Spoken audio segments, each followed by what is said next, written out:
What's up guys? Welcome back to TCGCritique again. Today we have Kyotos, and these are the highly sought after Kyotos. And over here we have the new one, which is the Kyoto Baja Blast, the Sidra art, and this is number 3. This is number 3. And over here we have the Construct Kyoto, and this is number 5. So you guys can see here that the only real difference they have is the backing, the color is different. The newer one is white and the older one is black. And this one was a prototype. When it first came out, it was 140 retail. And this one, the newest one, was 250 retail. So we're gonna talk about price later. I'm gonna put this to the side and we're gonna go over to this one. All right, so this is the Truffle Kyoto. And from touching it, you can feel that it is smooth, and it also has a little plush to it, but it's like a stiffer type of plush. It's not like a plush like a suede plush. It's just some sort of plush. And the smoothness, if you go back and forth, it feels nice in your hand, and also feels nice this way as well. Going this way, I can feel very, very minimal pile. I was like dissecting it basically to find the pile. I feel like if this is considered a suede, this is the lowest pile you can possibly have, just enough to say that there is some kind of pile there. As for playability, it's pretty smooth, right? You guys can see that's pretty smooth. It's pretty smooth. And this is in 2-player mode. Now for ink, if you look at it, it has pretty good resilience, right? You might see some cracking, but in general, this is kind of like as good as resilience you really get for a suede. Yeah, so you see that I'm like trying to damage my cloth to find some cracking for you guys. It's there, I'm just not gonna force it to come out. Now we're gonna go into 1-player mode. And I think this mat excels in 1-player mode, halves specifically. Something about it, the plush is just like totally upgraded, and the smoothness is a little bit better even. One more. So these sleeves are also 2009 sleeves. I didn't have my deck box on me right now. So even with 2009 sleeves, it's okay, right? If I have cleaner sleeves, I promise you guys, it slides very nice. This is in 1-player halves. I'm gonna go to 1-player thirds.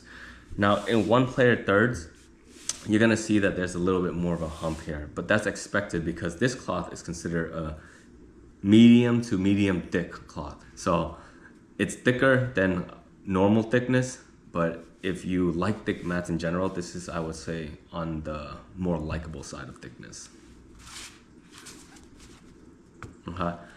And so this mat can be played in either 1-player halves, 1-player thirds, or 2-player, but I think it excels in 1-player halves because the 1-player third gives it a little bit more bump. If you force it to crease out, this mat will crease because it is a thick mat, so it's going to crease. All right. And then it uncreases pretty fast as well if you just toss some kind of weight over it. So I'm gonna put this to the side, and I'm gonna pull over this one, and I'm just gonna demonstrate some slides on this one. They feel the same, okay? Feel the same to the palm of the hands and to the back of the fingers. They feel the same. So ultimately, you're just gonna choose what color or art design you like, if you can even get your hands on one of these. All right, so Kyoto has been on the rise due to pyramid inflation. Again, this is 140 to start, and the newest one is 250, so there's kind of been a big rise. If you think about it, this is even more expensive than I feel the average chroma, or it's priced right around the average chroma. And for a retail mat, that's pretty expensive, right? You're talking about $250,000. And the question people ask, like, is it even worth it to pick it up at retail? So if we're gonna talk about pricing, we have to talk about, like, is it worth it in several aspects. Playability, super playable, right? It's actually one of my more playable mats. Aesthetic wise, it's very nice. Both these mats are very nice. I don't know if you can get it in camera as good as you can see with your own eyes, but these mats look very nice. The material is very nice, and the ink on it looks very nice as well. It's presented well. And it feels very high quality. I don't even think you can really damage these mats playing for like forever, honestly, because just the way they feel, the way they're made. I think that at $250 retail, it's definitely on the steep side, but I think it is worth picking up because there's not anything else that really is like Kyoto, if you can even find it for retail, really. So if you can find any Kyoto, I feel like it's definitely worth the pickup. And I don't think Kyoto prices are going to come down considering how sought after it is. You might as well call these chromas because that's kind of like how hard they are to pick up.